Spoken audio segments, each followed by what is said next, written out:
Hunted hospital JNIMS Jawaharlal Nehru institute of medical science hospital Manipur में situated है।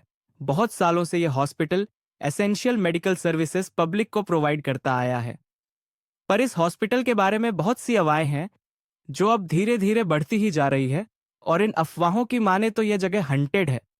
कहा जाता है कि यहाँ गायनेकोलॉजी डिपार्टमेंट और उसके पास वाले वॉशरूम्स और कॉरिडोर रात के समय में सेफ नहीं है।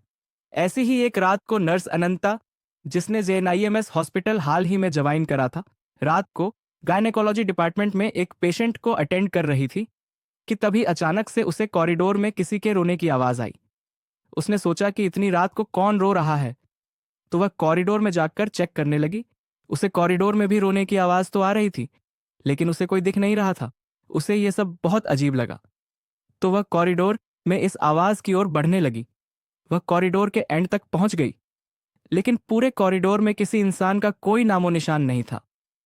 अनंता घबराने लगी थी क्योंकि आवाज और तेज होती जा रही थी और वहां कोई भी नहीं था। अनंता डर से वापस पेशेंट रूम में जाने लगी, और जैसे ही वह वापस जाने के लिए मुड़ी, उसको अपने पीछे किसी के होने का एहसास हुआ। उसे लगा जैसे उसके पीछे कोई खड़ा है, लेकिन इससे पहले अनंता कुछ कर पाती, अचानक से उस कॉरिडोर की लाइट्स फ्लिकर होने लगी और उसके अगले ही सेकंड वो फ्लिकर होना बंद हो गई। अनंता को एहसास होने लगा कुछ तो जरूर, कुछ अननेचुरल हो रहा है। रोने की आवाज बढ़ती गई, और जैसे ही अनंता ने पीछे मुड़कर देखा तो एक औरत पेशेंट के कपड़ों में वहां जमीन पर दीवार की तरफ मुड़कर बैठी हुई दीवार को रोते रोते स्क्रैच कर रही थी। वो बार बार बस यही बोल रही थी, मेरे साथ गलत हुआ, गलत हुआ, मेरे साथ। ये देखकर अनंता एकदम सुन्न पड़ गई थी, जैसे अनंता की बॉडी ही फ्रीज हो गई हो। अनंता को समझ नहीं आ रहा था कि अचानक से उसके साथ ऐसा क्या हो रहा है, और उसके सामने वो लेडी पेशेंट कौन है और ऐसे क्यों बिहेव कर रही है। अनंता ने उस पेशेंट के करीब जाने का सोचा, और तब अनंता ने देखा उस औरत के शरीर के नीचे का हिस्सा खून से लथपथ था। जैसे ही वह औरत अनंता की तरफ मुड़ी, अनंता के होश उड़ गए। उस औरत के हाथ में एक मरा हुआ बच्चा था, और वह उस बच्चे को लेकर अनंता की तरफ ही चलते हुए आ रही थी। पूरे कॉरिडोर की लाइट्स दोबारा फ्लिकर करने लगी। वो औरत आगे बढ़ते हुए बार बार यही बोले जा रही थी, मेरे साथ गलत हुआ, तुम सबने ये अच्छा नहीं किया, तुमने मुझे मार डाला। अनंता बहुत डर चुकी थी और वह अपनी बॉडी को मूव ही नहीं कर पा रही थी। सामने से आ रही उस खून से लथपथ औरत की आंखों में इतना गुस्सा था कि अनंता का दिमाग चलना बिल्कुल बंद हो गया था। अनंता ने बहुत हिम्मत की और किसी तरह वह वहां से भागकर उस फ्लोर के वॉशरूम में जाकर छुप गई। उसने अपनी पॉकेट से फोन निकालकर किसी को मदद के लिए बुलाने का सोचा, लेकिन जब उसने अपनी पॉकेट में हाथ डाला कि उसने अपना फोन तो गायनेकोलॉजी डिपार्टमेंट में ही छोड़ दिया था। वो रात अनंता काफी देर तक अकेली ही उस वॉशरूम में डर के मारे छुपी हुई थी। उसे डर था कि बाहर उसका सामना उसी भयानक औरत से हो जाएगा। तभी अचानक से बाथरूम के दरवाजे पर जोरों से खटखटी और फिर अचानक बंद हो गई। इस सब के बीच अनंता की नजर उस बाथरूम में लगे एक बड़े से शीशे पर गई, और उस शीशे में उसे कुछ ऐसा दिखा जिसे देखकर अनंता कांप उठी। उस मिरर की रिफ्लेक्शन में वही खून से लथपथ औरत अनंता के ठीक पीछे खड़ी थी। अनंता डर के मारे पीछे मुड़ी, लेकिन वहां कोई नहीं था।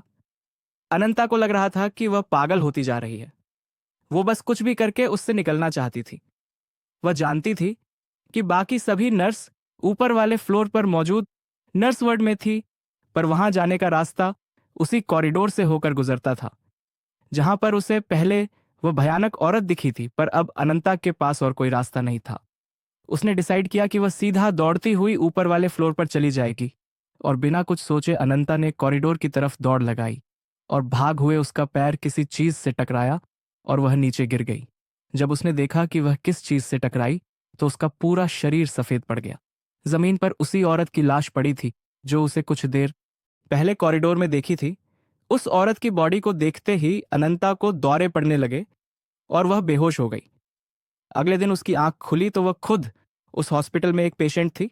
उसे ड्रिप लगी थी और कई संगीत नर्सेस लैब्स संगीत वहां आई, और उसने अनंता को बताया कि वो उस पर विश्वास कर है, और जो औरत उसे कल रात को दिखी उसका नाम सयाना था। करीबन 20 साल पहले सयाना को अपनी प्रेगनेंसी की लास्ट वीक में एक एनरमेक में कॉम्प्लिकेशंस के चलते डॉक्टर्स ने सयाना की फैमिली को बताया कि उनके बच्चे सयाना में वह किसी एक को ही बचा सकते हैं। फैमिली ने बच्चे को बचाने का डिसाइड किया, पर इस कर्ड ऑन ऑपरेशन में शनाया और उसके बच्चे दोनों की ही मौत हो गई। पर कुछ समय बाद ही सयाना के हस्बैंड के घर में एक बहुत भयानक आग लग गई और उसका पूरा परिवार जलकर मर गया। उस दिन के बाद कई लोगों ने सयाना की आत्मा को देखा है। उसकी आत्मा इसी हॉस्पिटल के गायनेकोलॉजी डिपार्टमेंट में भटकती रहती है। ये सब सुनते ही अनंता के होश उड़ गए।